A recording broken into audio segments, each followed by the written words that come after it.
basically Trump is onto something that has apparently been going on for years, indeed decades, and yet something that Democrats rail against but never do anything about, and never do anything about for the obvious reason that they are in the pay, they are in the pocket of the pharmaceutical industry. Think of a guy like Bernie Sanders. I'm going to work to bring down pharmaceutical prices. But he's not going to. He never intended to. He's made no real effort to. And his point is, elect me president and I'll do this. But meanwhile, Big Pharma is slipping large amounts of money into Bernie's pocket and into his, or into his campaigns, I should say.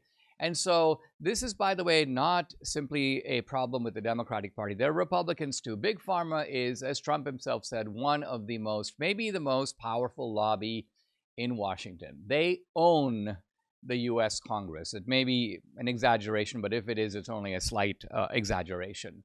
And the consequence of this is that drug prices in America are astronomical, prescription drugs astronomical, and yet, oddly enough, when you go to other countries, you notice that they're not.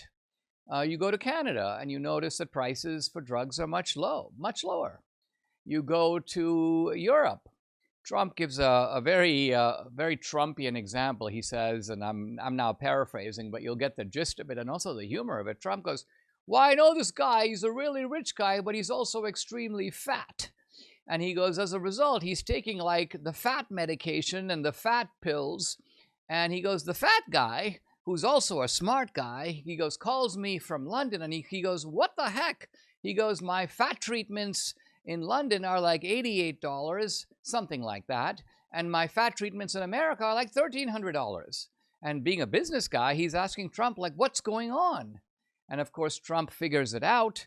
And Trump figures out that basically what's happening is that Big Pharma is ripping off the American consumer by charging much higher prices. When Big Pharma goes to the European Union, the EU guys sit down, the Big Pharma guys, and go, listen, this is all we're paying for the drugs. So you're not going to get another penny out of us. And Big Pharma goes, okay. And then they go to Asia and they get even lower prices. And in America, the drugs are 50%, 100%, 200%, 400%, in some cases 10 times, 1,000% higher. So you're talking about drugs that cost $50 somewhere else and $500 in the United States. This is what the American consumer is paying. So think about this. How can you talk about America first and allow this ripoff to continue? So for Trump, it's all about equalization. The new executive order basically says that he will insist, the U.S. is going to insist that it get itself most favored nation status, which means when there's a drug, you go find out what is the lowest price being paid in the industrialized world. We're not talking about Somalia, or we're not talking about third world countries or countries suffering famine or disease where Trump is willing to make exceptions. We're talking about industrialized countries like Australia and Canada and Norway and Spain, and you find the lowest price in those countries, and the United States gets that price. Trump is like, we're not paying, the American consumer is not paying any more. Now think about this. Think about first of all, Trump calls this equalization, and it is basic fairness. Why should the United States pay more? Now the drug companies have a reason. They say, listen, the reason the United States pays more is there's a lot of research and development that goes into developing new drugs. And by the way, Americans of all political persuasions, including libertarians, are like, oh, what a reasonable argument. Yes, there's a high R&D costs. I can't tell you how many articles I've read in Reason magazine and all the libertarian publications, basically immediately swallowing this nonsense wholesale. But Trump's point is, of course there are high research and development costs, but why don't all the beneficiary countries that are getting to sell the drugs share that cost? Why should the cost fall 100% on the United States? And the only answer to that, coming from the drug companies, they will actually admit it in private, is listen, the other countries just refuse to pay. So in other words, we're screwing over the American consumer because the American consumer is a sucker and we can get away with it. And the reason we can get away with it is we own the congressmen on the left side of the aisle and a bunch of them on the right side of the aisle. So Trump is like, that's it, no more. This is not happening. Not to say that there shouldn't be research and development. There should be research and development, but the cost needs to be shared more evenly over all the people benefiting from the drugs.